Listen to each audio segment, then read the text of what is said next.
Good afternoon, everybody. I'm Michael Weinbichler, the Vice President of the Board of the American Wine Society. And our next presenter almost needs no introduction, but I'm going to attempt it anyway.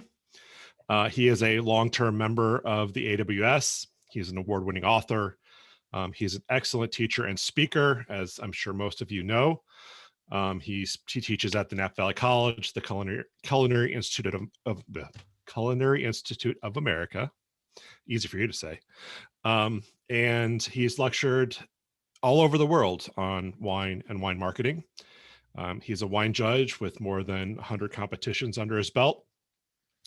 Probably most important to AWS membership is that he has been awarded the Award of Merit by the AWS. He's the founder of Balzac Communications and Marketing. He's a friend and a mentor to me. Even though you'll be the only ones to hear it, please put your hands together for Paul Wagner. Thanks, Mike. Okay, welcome everybody. And I want to start with a couple of announcements. Diane and Katie have told me that I should make sure to let you know that you should start drinking now. While I'm going to present these wines in an order and all the rest, just have fun with these. These are sipping wines. These are wines that you can just sort of enjoy as we talk. Just, I would suggest in order: sherry, Madeira, Porto, but don't wait for me to say, okay, pick up your glass. You can go ahead and start sipping and doing that right away. Second thing, and really this should have been first, is I want to give a shout out to John Haynes, who spent all day Tuesday as a volunteer at one of the local polling stations. We often say to our military, thank you for your service. John, thank you for your service. People like you working in those situations are what gives us the opportunity to have fair and free elections, and we really appreciate it. So thank you very much, John. What we're talking about today is the wines of Fortified Wines of Iberia, kind of a clumsy title, but really it's sherry, Madeira, and port. And I'm going to dive right into it, starting with sherry. And I'm only doing sherry first because that's the first one we ought to drink. Okay, now my problem is I need to share my screen, and there we go. Okay, got it. So Andalucia is the home of sherry. This is actually Jerez de la Frontera, the photograph there. And that's the southern part of Spain. It is called Andalucia because it's actually a corruption of the Arabic Al-Andalus. And for 800 years, this region was under control of the Muslims. Now, fairly important to understand, this was not some far-flung tiny little colony. This was the western half of the Muslim empire. The capital of the Western Caliphate of Islam was Cordoba, Spain. It was a city in the year 800 or 900, 1000. It was the second largest city in Europe after Palermo in Sicily. 300,000 or 400,000 people lived in Cordoba. This is at a time when London had 25,000 people. So it was a huge city, had huge mosques, and it was a well-established culture and has given us any number of cultural influences going forward. And some of them are close to our hearts. When you start up counting votes from the election, maybe you need algebra. Well, algebra is an Arabic word.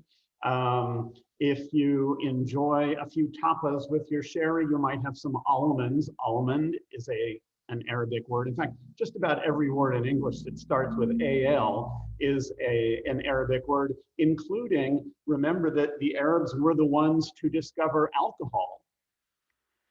Yes, an Arabic word, alcohol. And they discovered it by using a particular kind of still that all of you know about because you're members of the American Wine Society. It was an alembic still, and that's also an Arabic word. So This part of Spain was the capital of the Western Caliphate, hugely important throughout the world, and particularly its influence on this part of Spain.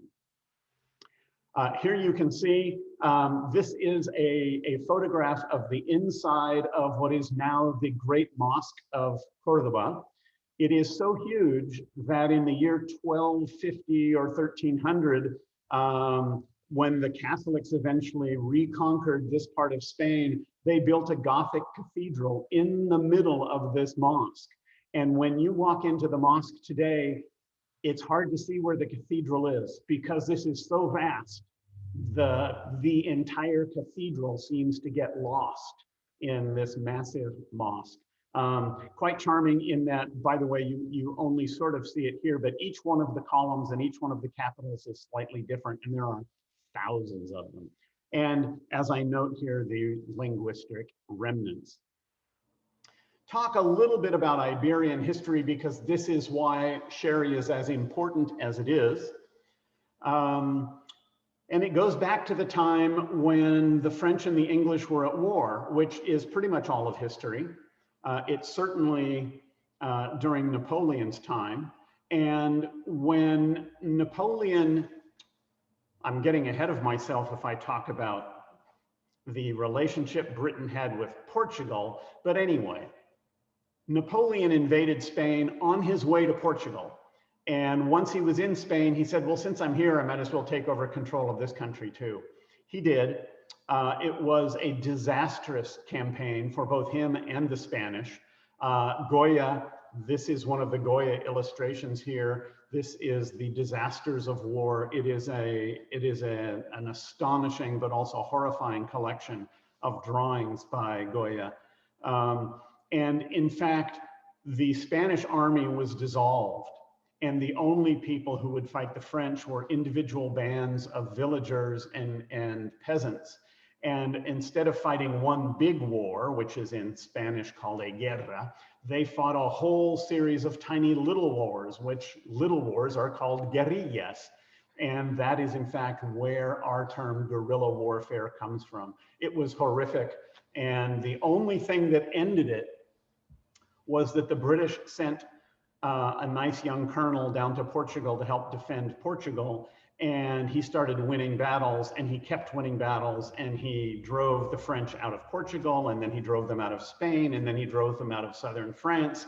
And he eventually defeated Napoleon at Waterloo, but by then he was no longer Colonel Wellesley, he was the Duke of Wellington.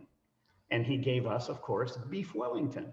So Iberian history, you've got this ancient Arabic tradition, and then on top of that, you've got a heavy British influence in the south, which is why you see some of the companies in Spain with English names. The English officers, when they served in the military, often looked for a little business on the side that could make them wealthy, and there is a British influence, not as strong as in Porto, but also in sherry. So what is sherry? Yeah, so here you see it's from the ancient Arabic region of Al-Andalus. The primary grape is Palomino, just like Roy Rogers' horse, easy to remember. And I always say, if you went to UC Davis and you studied winemaking from beginning to end, and then you literally did everything exactly the opposite of how they would recommend you do it, the end result would be sherry, and it's fabulous. First of all, the grapes are very low in acidity and they get very ripe. So that's a problem because they have no acidity. If you were to turn them into plain table wine, they would really not be very interesting wine. They often pick the grapes and then leave them in the sun for a few days to get a little more alcoholic, or at least a little sugar content, which will then increase the alcohol. Alcohol for Fino is roughly 15.5%, and then if it's fortified, it can go above that. So then after they've picked the grapes, they let them sit in the sun until they get fully ripe, overripe, I would argue, from most normal table wine. They then ferment them and put them in barrels, and they put them in barrels that are only half full. Now, any enology student will tell you, don't put wine in half full barrels because the airspace, the headspace in the barrel will quickly oxidize the wine. And it would in sherry too, except for this remarkable little thing called Flor.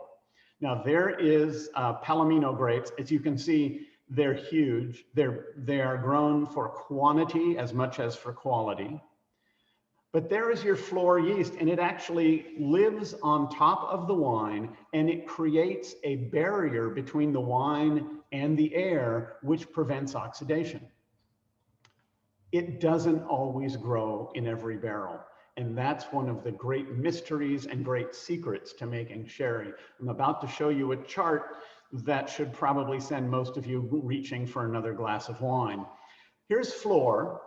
It turns sugar into alcohol, but then it becomes aerobic and it converts acids into aldehydes. Now, most winemakers will tell you aldehydes are bad things, but in fact, when it creates this, it's called flora because it looks like a flower blooming on top of the wine. It creates this barrier and it prevents oxidation. Flor only lives in a very, very tiny limited window of alcohol level between 14.5 and 16% alcohol.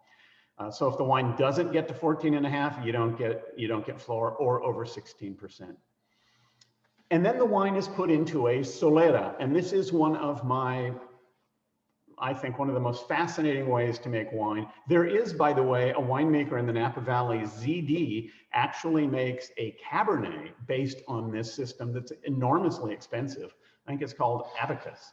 And it adds up this way. But Solera, basically, you make room in the Solera by bottling a small amount of sherry out of the bottom layer of the barrels. The next layer is then racked down into those bottom layers, blending in with what's left over in the bottom layer. So you get a blend of the second to the bottom and the bottom in the bottom layer. Then in that second layer, you need to fill those up with wine that has been aged in the third layer. And you keep doing this top down so that the fresh wine always goes in at the top and you only bottle out of the bottom layer. And what this means is you get these incredibly complex wines coming out of this Solera system. Don't be misled when you see an ancient number, 1848, 1923 on a bottle of sherry. That is not the vintage. That is in fact the date or the year in which the Solera was started. So just a little warning there on that one. So here's your Solera. Perfect example of how this works. You bottle out of the bottom layer. And then in each of the successive layers, you downfill from the top so that each successive vintage gets added in to the other older aged vintages. So what comes out the bottom is really something quite spectacular. I hope you noticed that we're talking about English influence. This barrel says Sandeman on it. That's an English name. And this, of course, the famous bull is Osborne, which in Spanish is pronounced Osborne, but it's Osborne, and it's also a British name. Okay, so how does this happen? And this looks really complicated, but it's very simple. They try to make Fino sherry, Flor sherry with everything. Okay, so they ferment the wine and they put it in the barrels, the half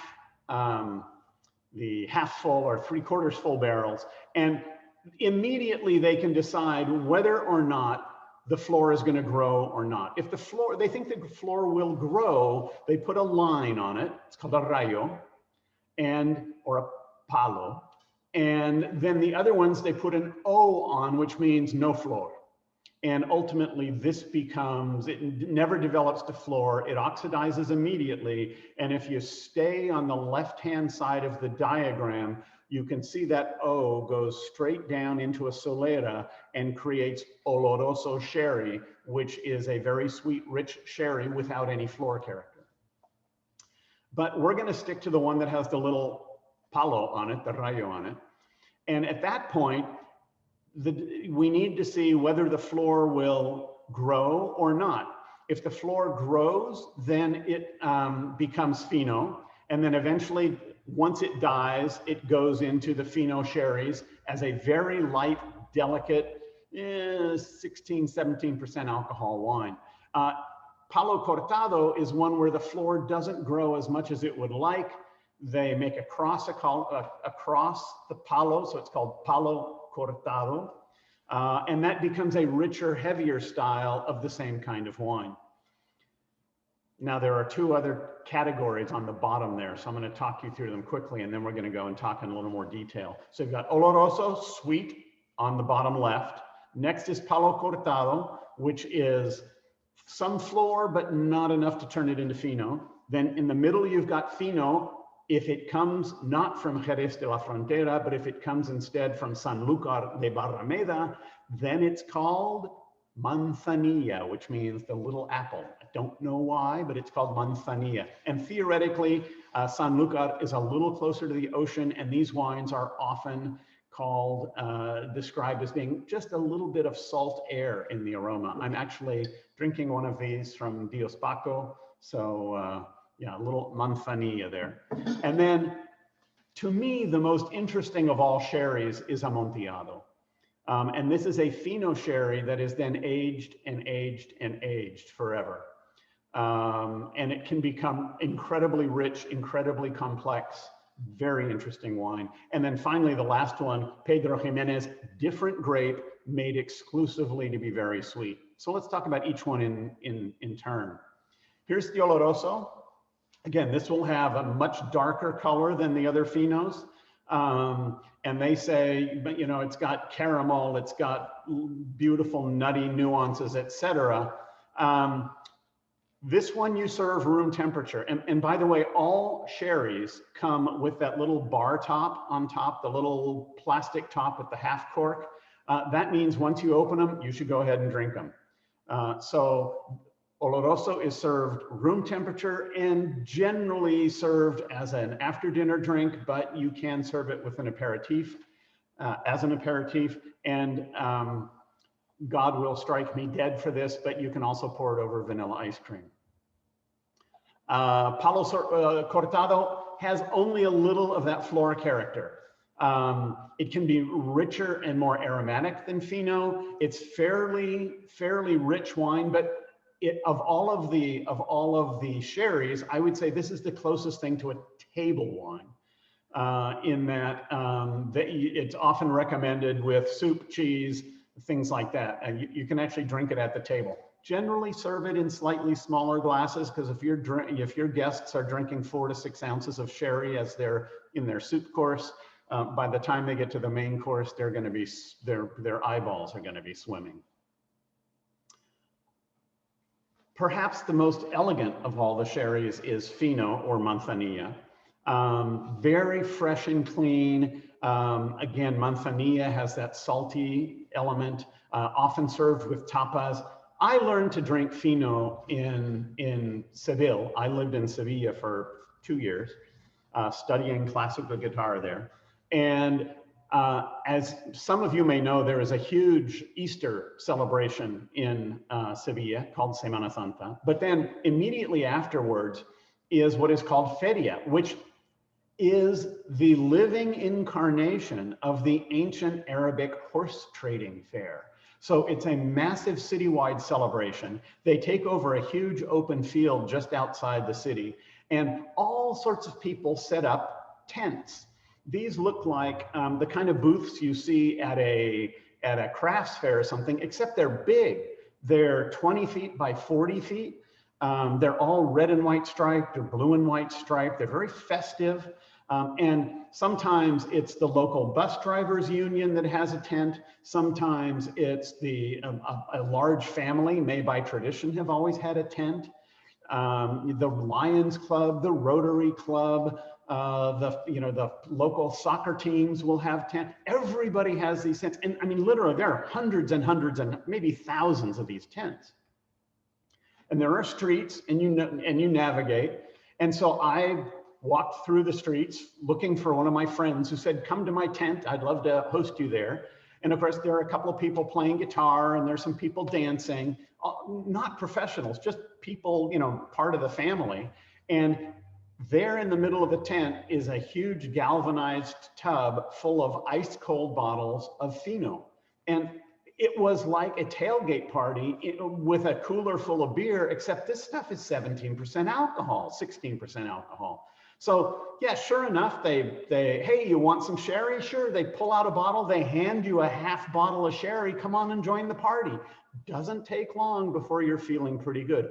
Ice cold, serve manzanilla or Fino sherry, ice cold, whether or not it comes out of a galvanized tub or whether it's served at the dinner table. Ice cold with tapas, absolutely sensational, sensational drink. And by the way, if you ever want to understand the culture and society of southern Spain, when you go to the feria, you will quickly discover there are only two kinds of people in southern Spain, because most of us are walking around with a glass of sherry and having fun. And then there are the other people, because they are on horseback. And they're riding through the crowd, looking down at everybody else and only talking to the people who are on horseback. And there is no clearer definition of social class than that. Some of them are caballeros, which means people on horseback. It also means gentlemen in Spanish. And the rest of us are peones, or foot people, pedestrians, as a pedestrian. Anyway, lovely, lovely stuff. People should drink more Fino. And then perhaps the most legendary of all sherries is Amontillado, thanks in no small part to our friend Edgar Allan Poe. If you haven't read the story, even if you have, I would suggest rereading it. It's much funnier, particularly now that you know a lot about wine. It's much funnier to read that story now than it was when you were forced to read it in high school.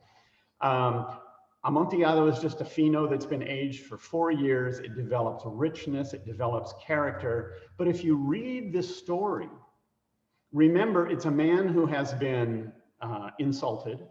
He has been deeply offended. And his victim is the person who offended him. And as he says, I choose not to complain about the offense, but instead just exact my revenge. And so he literally invites this friend of his to go taste a cask of Amontillado. And the friend is a little drunk and he's not particularly healthy. And the murderer at every stage in the story gives the guy the opportunity to bail out. At every single step, he says, you know, you're not feeling well. You don't look so good. Why don't you go home?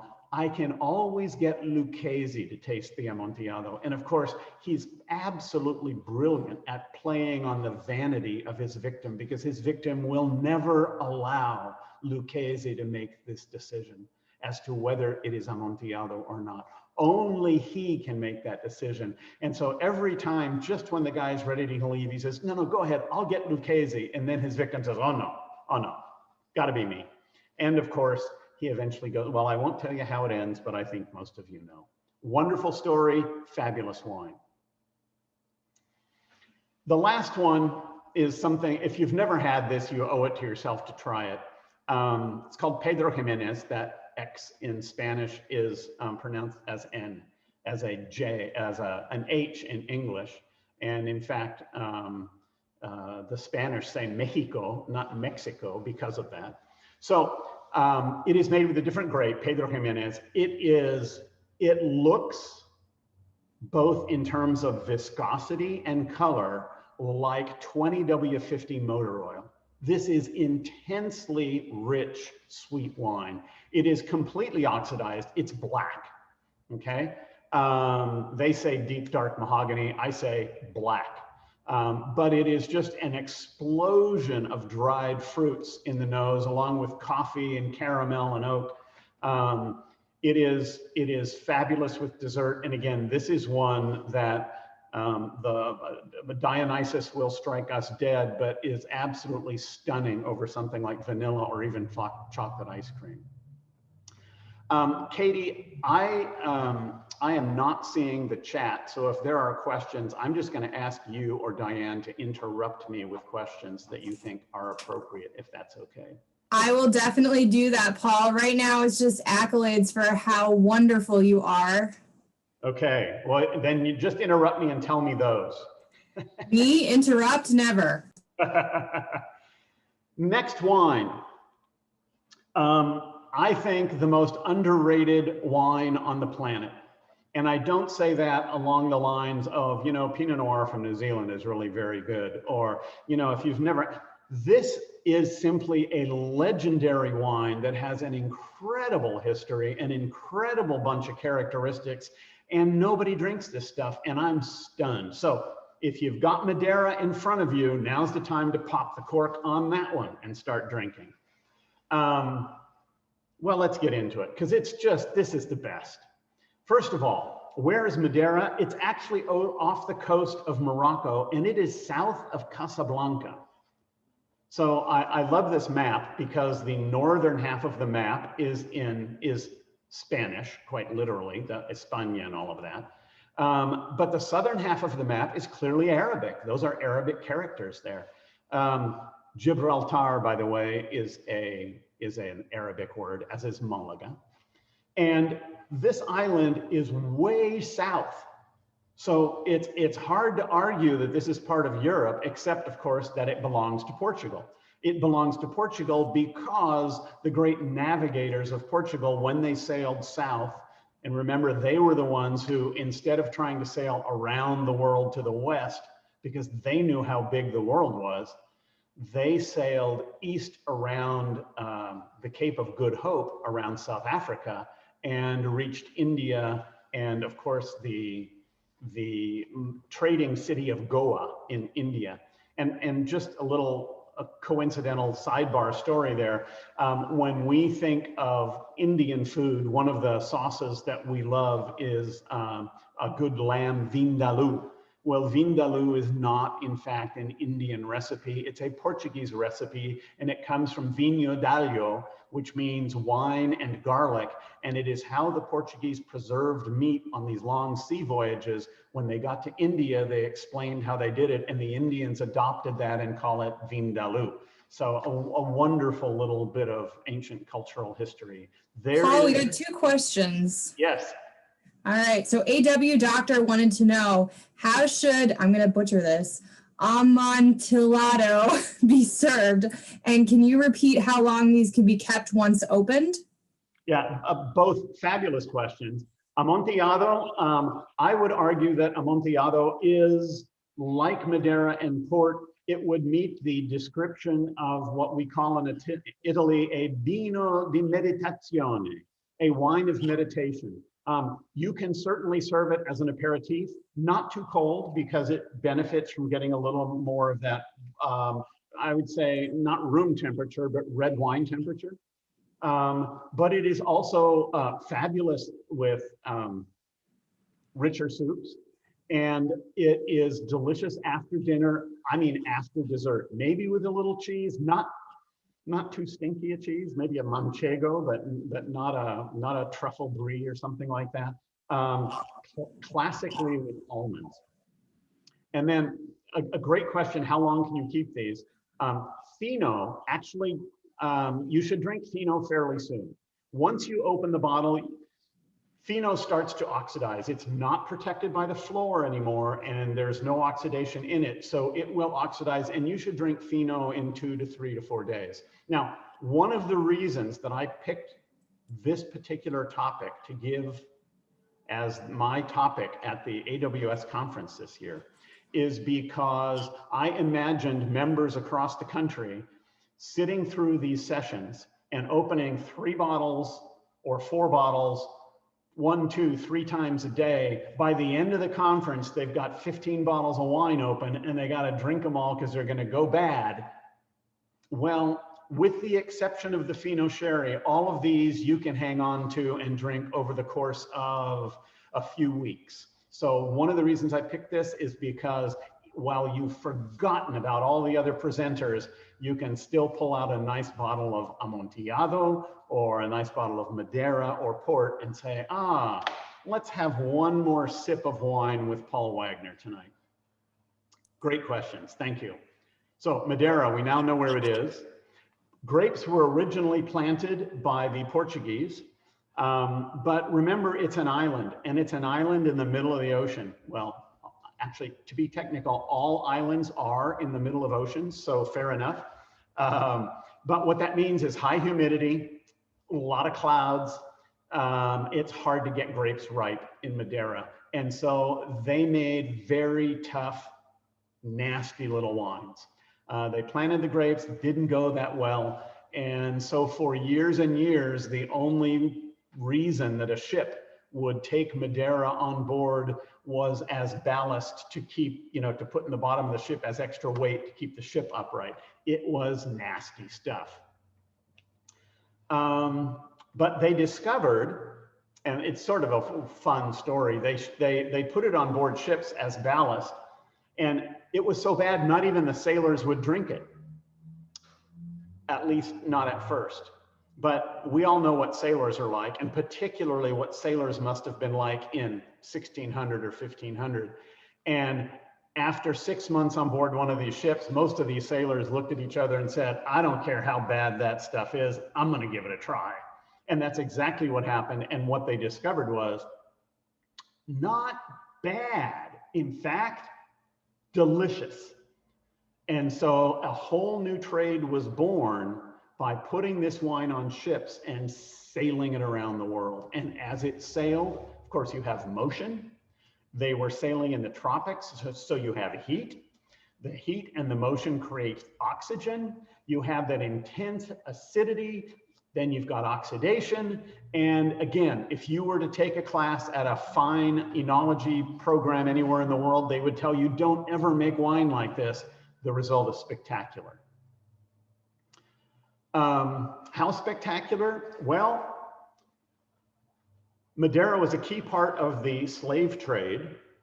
And in fact, Charleston, South Carolina is still considered in many ways the world capital of the appreciation of Madeira, Charleston and London. And for the early colonies, Madeira was the absolute luxury drink. Now remember, Americans, the colonists drank beer, they drank cider. John Adams started every morning with a glass, with a mug of hard cider. But when it came time for important things, they drank Madeira. And the bar bill, once they had completed the Constitutional Convention, the bar bill was an average of a bottle of Madeira per man per day at the Constitutional Congress. I can only imagine how much more we would get done in Washington, D.C. if the rule was at the end of the day, you all have to go out and drink a bottle of Madeira each, and you have to do it with each other. Well, that may be too much to ask for. It was a key part of American history. John Hancock's ship, the one that was seized that led to the Liberty riots that started in many ways the American Revolution, 25 pipes of Madeira. That's why when it was time to sign the Declaration of Independence, Hancock signed his much bigger than everybody else's because it was his ship that got hammered. Thomas Jefferson, when he finished the Declaration of Independence, which is one of the greatest documents ever written, it makes your hair stand up to read it to this day, he celebrated with Madeira. They all drank it at the Continental Congress. And of course, Jefferson was a huge wine fan. In fact, he delayed the construction of the White House for a few months because he complained that the original drawings, the wine cellar was far too small. It needed to be much bigger. So they had to redesign the White House to make for a larger wine cellar. We need more presidents like that. And the USS Constitution, the most famous of all of our sailing ships, was christened not with bubbly or cider, or it was christened with Madeira. Now, when you buy one of these ancient Madeiras, they are generally not identified by the producer or the vintage. They are identified by, quite literally, the ship they sailed in on.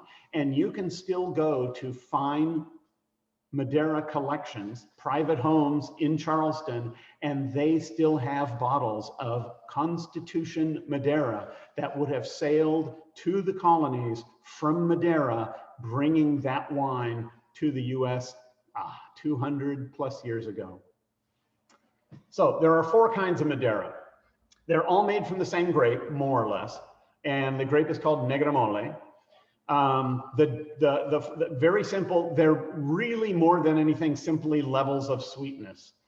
Tercial is the driest, and here you can see it here, up to 0.5% sugar, kind of like brut champagne. And then Verdelho would be like extra dry champagne. But then you get to Boal, which is even richer and sweeter, and then ultimately Malmsey, which is a corruption. You gotta love the English with their ear for languages. Malmsey is an Englishman trying to say Malvasia. They loved the Malvasia wines from the Greek islands. And when they came to Madeira and started importing Madeira, they said, oh, this tastes like what that Greek stuff. What do they call it, Malmsey? No, it's actually Malvasia. Well, they called it Malmsey. And so we call it now Malmsey. And it's richer and sweeter, in fact. But remember, all of these have very high acidity. So it's very different drinking a Malmsey at 4% sugar than it would be drinking a port at 4% sugar. This is a picture of Negromole, but you also get Tarrantes, Bastardo, Muscatel, Complesso in small quantities. Almost all Madeira, or most of Madeira, is the Negromole grape. And interestingly enough, that's not how they make it anymore. They no longer put it on ships and sail it around the world. It's now cooked in the cellar before anything gets going. So pick the grapes, ferment the wine, and then they have to recreate those conditions on board the ship, which means hot. And there are 3 basic ways to do this. One of them is simply heating the tank. That's called the cuba de calor. And it's basically, you've seen stainless steel tanks that have jackets around them. Well, these don't keep them cold, these keep them hot. And I mean hot. I mean, this is pasteurization hot. That's how hot it is. Then you have the almacén de calor, which is simply a heated warehouse. And sometimes that is heated somewhat by the sun, but they also use artificial heat. That's what you see in the photograph here, is an almacén de calor. The most traditional of all is stacking this stuff in barrels literally right on top of the roof, the canteiro. And they literally stick this stuff out in the sun for years before it's ready to drink. It's the only wine in the world made this way. And it always amuses me when someone writes to me and says, Paul, we have a bottle of Madeira, we'd like to open it, but we want to know if it's okay. We brought it home and it was in the car and it got a little warm. There's nothing you can do to Madeira that hasn't already been done to it. Open it up, spray it around the rooms, swipe it off the walls. It doesn't matter. This wine has been clobbered with heat, with oxygen, everything you can possibly do to destroy it. The fact that it's still alive, astonishing. The fact that it is delicious, a miracle. And the fact that it is part of every great historical discussion about alcohol, that makes it legendary. They are indestructible.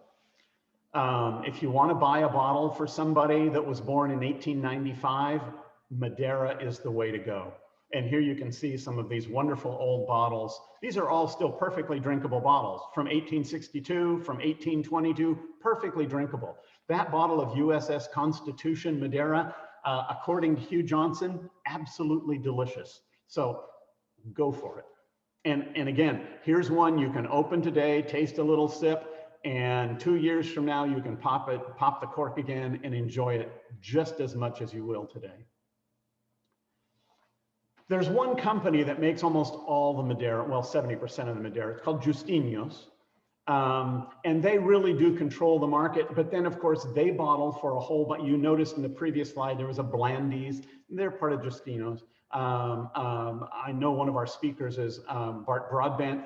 They get Madeira, but it's mainly, it's made by more or less one company, but then you can go in and pick out which parts, which selections, which specific lots you want to buy for your branded Madeira. And no discussion of Madeira would be complete without a discussion of, or mention of, George Plantagenet, the Duke of Clarence, brother to English kings, both Edward IV and Richard III.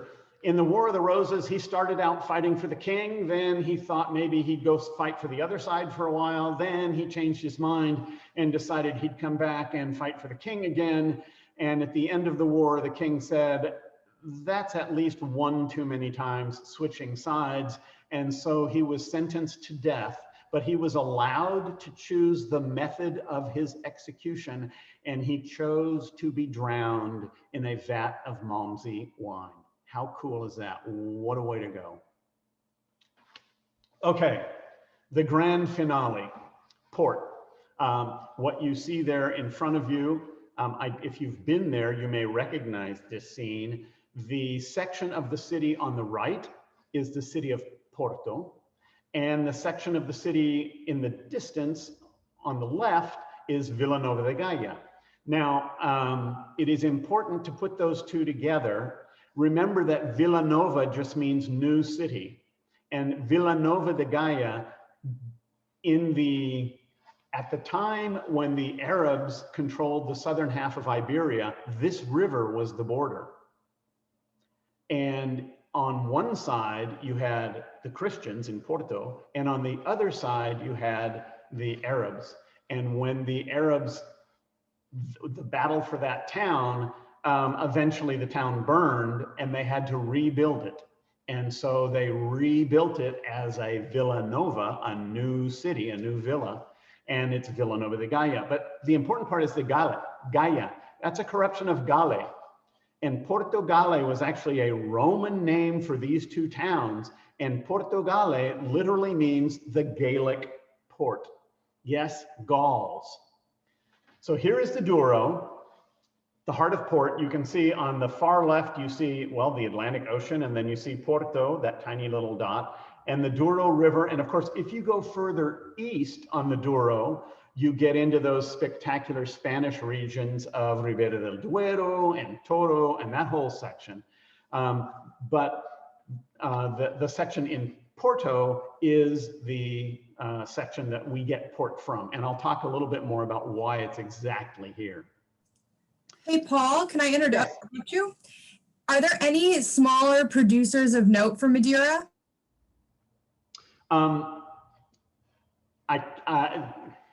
There are small producers, but very often their products get blended into other things. I am not aware, some people may be, I am not aware of any tiny producers who bottle their own product and then export it from Madeira. One more, I'm sorry. Yep. Rick wants to know, do these wines have brandy added to them to fortify them, or is the alcohol level a natural result of the high sugar levels? Yeah, no, Madeira is fortified just like sherry and port. Yep, good questions. Sorry, I should have mentioned that. So this is what a vineyard in the Douro looks like. And you will notice it's pretty damn steep. In fact, it's so steep that most of these terraces only have 2 rows of vines per terrace. And because the row of vines that is closer to the cliff, closer to the wall, the rock, gets more heat, they actually have to pick the vineyard twice. The first day to pick the row that's closest to the wall, and the second time 10 days later to pick the grapes that grow out in the air on the edge of the terrace. And though I love this description of the weather in the Douro, it's 9 months of winter and 3 months of hell. It's very cold most of the time, and then in the summertime, it just turns into an oven. spectacular. Really, this and the Rhine, to my mind, are the two most spectacular vineyard regions of the world, just for landscape scenery. So remember those French and English, they're always fighting with each other. And back in the 1600s, the French eventually prohibited selling wine to the English. So the English decided they needed another source of wine. And they signed the Treaty of Methuen with Portugal. This is hugely important. Portugal sent two primary products to Britain, raw wool from their sheep and wine. And the Brits in return sent them processed textiles. They'd take in the Industrial Revolution, they would take the wool, spin it into cloth, or weave it into cloth and send it back to Portugal at a reduced price. It's the way trade treaties work. And that linked England and Portugal forever. And you still see this in the names that are on port wine houses today. That's when all of that began. And of course, then when Napoleon controlled most of France, it was the English who blockaded the French port. So they still couldn't get any French wine. And it was during these times that the port wine again took a big expansion in terms of exports, particularly because, remember, Colonel Wellesley was in Portugal with his officers and they were fighting the British. And on the downtimes, on the weekends, when they weren't fighting wars, they were wandering around looking for ways to make money and shipping things back to England and pocketing the difference. Now, this is one of my favorite stories of all time in the world of wine. This is one of the earliest defined wine regions in the world, right? You've got Tokai, you've got Chianti Classico, and you've got the Douro. Those are the three, really the three regions in the world that first were defined. And there was a brief period of Portuguese history when the king wasn't there. And in fact, his prime minister eventually became the dictator of Portugal. His name was the Marquês de Pombal. And he decided that too much bad port was being exported, and we needed to define how and where port could be made. And he actually hired an Englishman to do it, Baron Forrester, who was part of the family that owns the Offley, O-F-F-L-E-Y, Offley Port House. But it's the only wine region in the world I can think of where when they wanted to truly define what it was, they hired an outsider. But it speaks again to that enormous trust between the Portuguese and the English. They wanted a fair referee, and they decided it was safer to get an Englishman than it was to trust any of their neighbors to do this. And by the way, the only vineyard outside of Douro that was allowed to call itself Porto was a very small vineyard just outside of Lisbon, owned by the Marquês de Pombal. So Mr. Forrester knew how to play his political cards correctly as well. As the Portuguese were shipping wine to the UK, primarily to the UK, they quickly learned that their average table wines, and I think here of Vinho Verde, their average table wines before refrigeration, before safe bottling practices, they would spoil on the voyage. And so one of the reasons they spoiled was the alcohol level was low. And so they started adding a little grape brandy to the wines, give them a little more oomph to make sure they made it to England more or less unspoiled. And then over time, of course, if you've ever made wine this way, one of the things you discover is if you make your wine and then you add a little alcohol to it, it tastes very much like you made a mediocre wine and then gave it a shot of vodka. It's not well integrated, doesn't taste great. So they started making these additions during the fermentation. And eventually somebody got so excited that they added a little too much alcohol, and they added it right in the middle of fermentation. And it increased the level of alcohol in the fermenting must to the point that it killed the yeast. And then, of course, I am sure what he said was, oh crap, I now have a barrel full or a tank full of wine that I'll never get to ferment dry. What the hell am I going to do with it? Luckily, one of my ancestors, a good wine marketer, came to him and said, I have an idea for you. And they started shipping this wine to England, and the rest is history. It became fabulously, fabulously popular. Here is a picture of the harvest in the Douro. That's the river down below. That's the Douro. And here you can see all hand harvesting. There's no way you can get a tractor into these vineyards. Incredibly hard work. And the real kicker to this, you can see down at the bottom of the hill, once you pick a basket full of grapes, you got to hump it all the way down or all the way up to the top of the vineyard to dump it. So it is a huge amount of work. And I'm sure if anybody who's not in shape at the beginning of harvest, by the end of harvest, they're ready to do a triathlon. Traditionally, it is made in these lagares, which are, and you tread the grapes with your feet. Now, there are some people who have created silicone imitation feet to do this, to be a little more scientific, perhaps, or maybe just cut down on their labor costs. But there are still a number of producers who still make wine with traditional foot stomping. And I always remember George Sandeman's story that his grandfather, the men would pick the grapes, the women would stomp the grapes, and his grandfather always made his lagares a little deeper because that meant that the young ladies stomping the grapes had to lift their skirts a little higher. And that's the kind of sleazeball that we have. No, wait, sorry, wrong story, wrong time. Anyway, that is a true story. During fermentation, you add the brandy. There you can see it, and it is grape brandy, usually from Portugal, and it is added to stop the fermentation, and that creates this magical balance of about 18–19% alcohol and anywhere from 3 or 4% up to 6 or 8% sugar, residual sugar. And of course, that balance is part of the house style. Some houses will tend more drier, more austere. Others, like Ferreira, will go for a brighter, fruitier character, all part of how they make the wines. Now, this is going to surprise you because I think there are basically only 2 kinds of port. And if I ask most people, if I ask most wine people, what are the 2 kinds of port, they would probably say, oh, tawny and vintage. Well, I think that's wrong. I think the two basic types of port are ruby and tawny. Ruby is made without a lot of oak aging, and tawny is made almost completely with oak aging.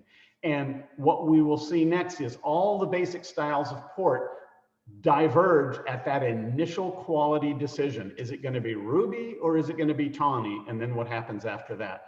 Again, they all come from the upper reaches of the Douro. They're all fortified.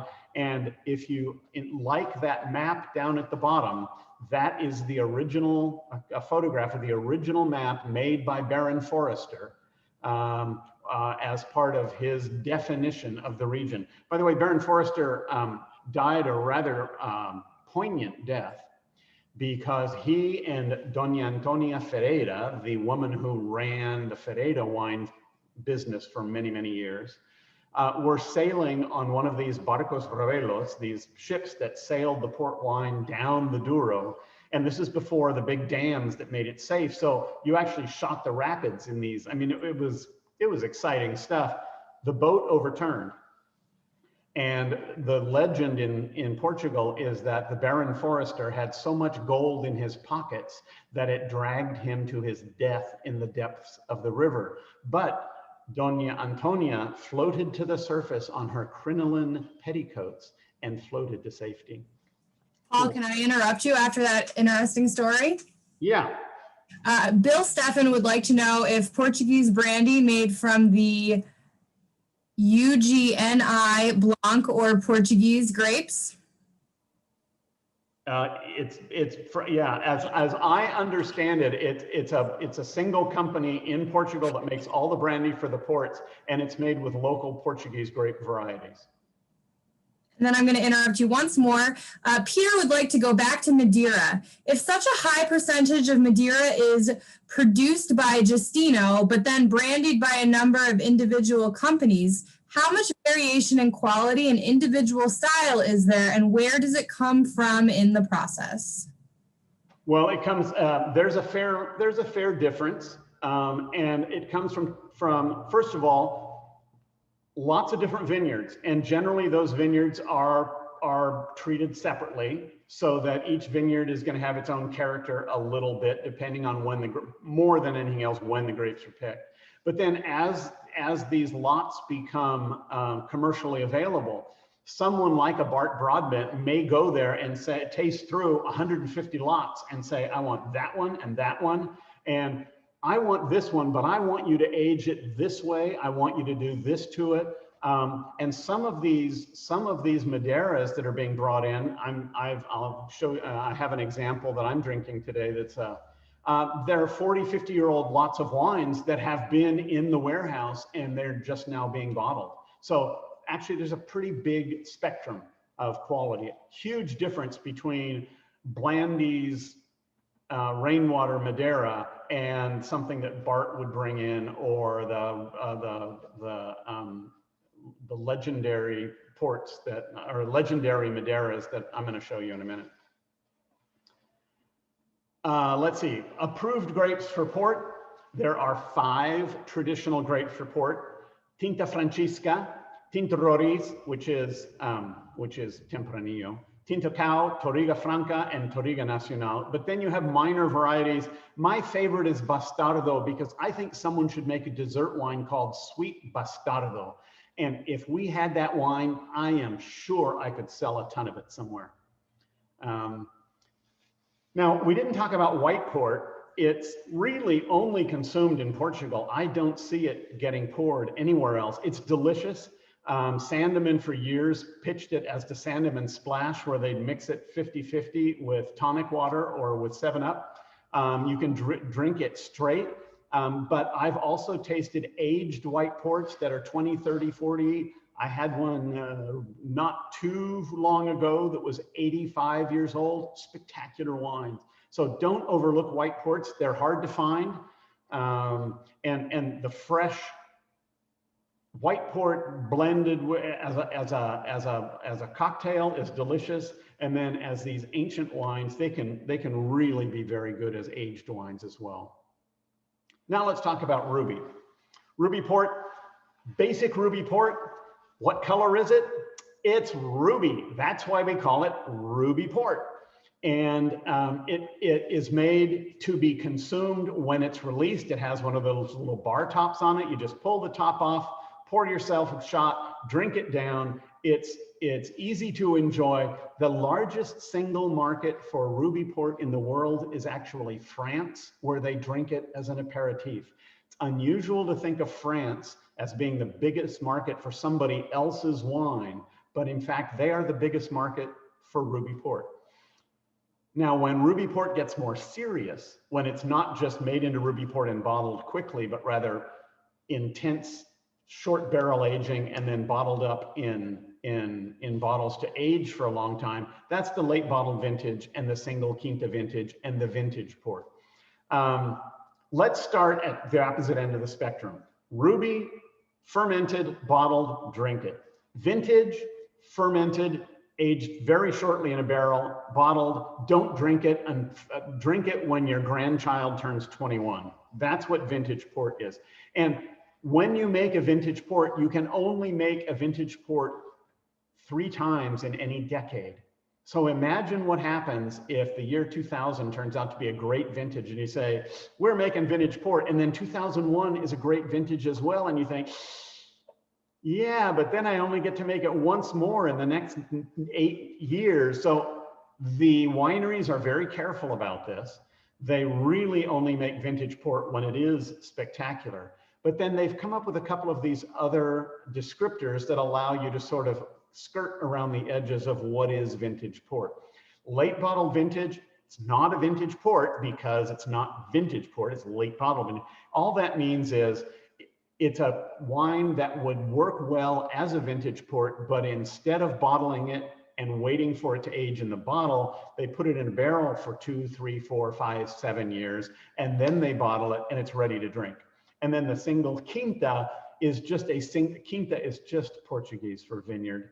It's just a vintage port made from a single vineyard. But of course, because it's from a single vineyard, it's not a classic vintage port. So you can make that more often. So most houses make vintage port 3 times a decade. And then in the intervening years, they'll all make a single Quinta vintage to get around that a little bit. Okay, questions about that? I think that's all clear. Yeah. Wait, I do have a question. Good. Back about the white port. Yes. Is crushed fast from red grapes, no skins, or white grapes? White grapes. White grapes. And Carrie wants to learn about the Colheita Madeira. Tell us about a Colheita Madeira or port. Still sipping in 1987, de Oliveras, Colheita Malvasia. I'm sorry. That's okay. You're doing wonderfully. And you know what? That's going to be on the next slide. So I think we handled that. So ruby ports, ruby color, red, deep, rich, sweet, ideally focused more on fruit, less on evolution. And then vintage, as they're aged, they will develop some of that complexity in the bottle. And of course, the whole ritual around opening a bottle of vintage port, there could be another whole seminar just on that. I'm not going to get into it, but it's wonderful and you ought to read up on it sometime. Tawny ports. Tawny ports theoretically are aged in barrels until they're released. These are always released when they're ready to drink. There is no point in buying a tawny port, sticking it in your cellar for a while and then opening it. And in fact, if you put it on its side, it'll probably leak because they're all sealed with those little bar tops, okay? And you can get plain old tawny port, or you can get 10, 20, 30, and 40-year-old tawny ports. Now,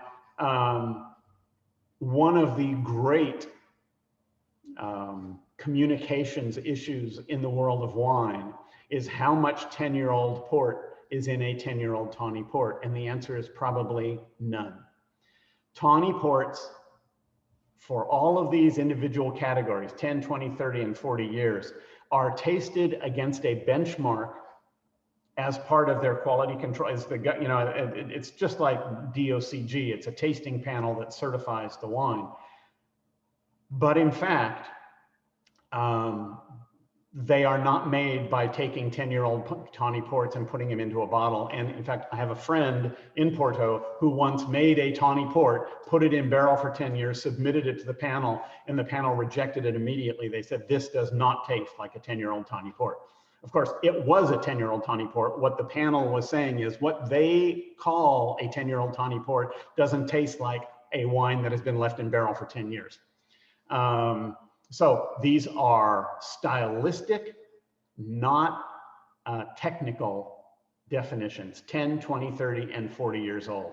By the time they get to 40, most of the fruit is gone, and be prepared for that. So a lot of people will prefer the 20-year-old or maybe even the 30-year-old over the 40-year-old. And I apologize for the terminology. They really ought to come up with something else, but that's what they call it.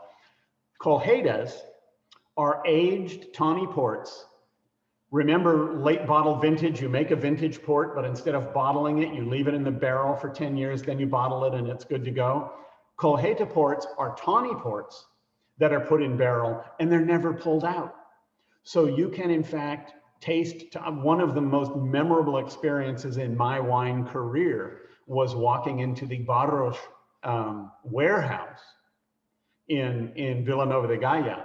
And when I walked in, I noticed there's a number on the first barrel, and I suddenly start realizing these are not numbers, these are dates.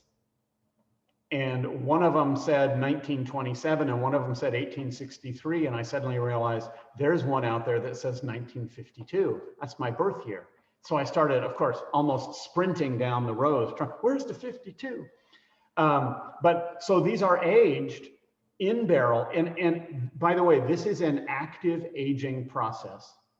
Colheita ports and Madeiras are not just thrown in a barrel and left there and they come back in 40 years and say, yeah, it's time to bottle the 1966. Speaking of which, you may notice here what I'm enjoying tonight is 1966, Colheita port. They, in fact, every year, they open every barrel, they taste every barrel, they top up every barrel, they decide when it should be released, so that this is a very active winemaking process that goes on. 1966, that's a 54-year-old wine. So that goes on for generations. You'll have 2 or 3 winemakers ultimately becoming, sometimes 4 or 5 generations of winemakers becoming the caretakers for these ancient old Colheita ports. And then they bottle them up. They generally bottle, they're in slightly larger casks, and they generally bottle 1 at a time. And it's really quite amazing because it's done, it looks like an old-fashioned soda fountain. There are these wonderful, relatively elderly ladies. I say they're elderly, they're about my age. White caps, white lab coats and everything. And they're literally hand bottling every single bottle of this stuff out of the barrel. They hand dip the capsules. They hand silk screen the label. And they only bottle that barrel for that year's sale. And when it's gone, it's gone. So most people who make Colheitas don't release an entire selection of wines. They may release, you know, a 78, 66, 92, and that's it. And then the next year they'll pick 3 other vintages to release. But if you pay attention, they're often really astonishingly good values, and you can often find wines. You know, one of the real treasures in my cellar is a bottle of 1952 Colheita port from Burmeister. Yeah, bottled and sent to me from Porto to celebrate the year of my birth. I'm 68 for those of you who can't do the math. And all of these are ready to drink when they're released. Don't be saving these. Okay, so I love these quotes. Port improves with age. The older I get, the better I like it. Or I love Robert Parker's great line, tawny ports have already spent 20 or 30 years in wood. It's not likely they're going to improve. On the other hand, they're not going to get any worse. So these tawny ports, fig, honeysuckle, molasses, cedar, roasted coffee, cigar leaf, all of this stuff. To me, if we talk about wine as being not only a beverage that captures a sense of place, but also a sense of time, ports, Madeiras, and sherries are those wines that allow you to not only taste a wine from a specific region, but a wine from certainly a different time and maybe even a different age. And that to me is what makes them absolutely legendary. So here's what I'm drinking today. I have a Dios Baco Manzanilla, and I'll have to, luckily it's a 500 ml bottle. So by the time we're done with it, I'll be toasted, but my wife's gonna help on that one. And then the Rare Wine Company has a series of beautiful Madeiras, about $50 a bottle. And I'm drinking the historic series Savannah, named after the town in Georgia. And I thought, city in Georgia, and I thought that was appropriate since I guess that Georgia has played a fairly important role, not only in American history 200 plus years ago, but literally yesterday and today, one of the states that determined this election. And then the last one I showed you was the Kopke Colheita port, 1966.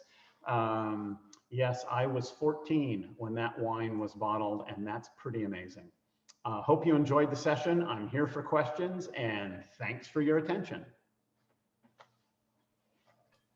I do have a question from Dan. He wants to know, how do they decide when to bottle these ports? The Colheita ports, it's really, I would love to say it's a winemaking decision, but of course every winemaking decision also is a marketing decision. You know, you can't sell that much Colheita port in the world. And when you release a 1966, you don't want to release it at $23 a bottle. These are pretty expensive wines. $100, $200 a bottle sometimes. So it's really a question of, gee, we're only going to release a certain amount. Which ones are showing particularly well? Sometimes they pick vintages because they're nice anniversaries. I remember a few years ago, my wife and I were married in 1977, and I was visiting the house, and they said, well, yeah, we can't do that, but next year we're going to have some of the 77 and we'll send you a bottle. So sometimes they release them in time for specific anniversaries, things like that. all sorts of different reasons. You are currently getting strong accolades as always, Paul. Oh, good. Of course he is. That was a great session. Mike, what are you drinking today? It's early. Yeah, it should be pointed out that while many of you are on the East Coast and having aperitif wines for dinner, Mike and I just finished lunch. Yeah. So if we were to drink too much Manzanilla, Madeira, and port, we would sleep the rest of the afternoon away. Yeah, we wouldn't make it to the banquet tonight for sure. So again, a round of applause for Paul for such a great session. I even learned something, so that's great. So just a couple of reminders, housekeeping issues. Just a reminder that the grand banquet and keynote speaker Peter Mondavi Jr. will be at 7 o'clock tonight.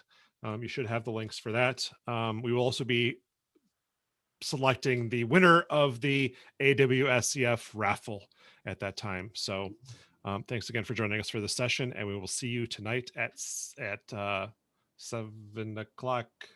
Yeah, 7 o'clock Eastern. 4 p.m. in your time zone. Yes. Yes. Thank you, Paul. Cool. Thank you, guys.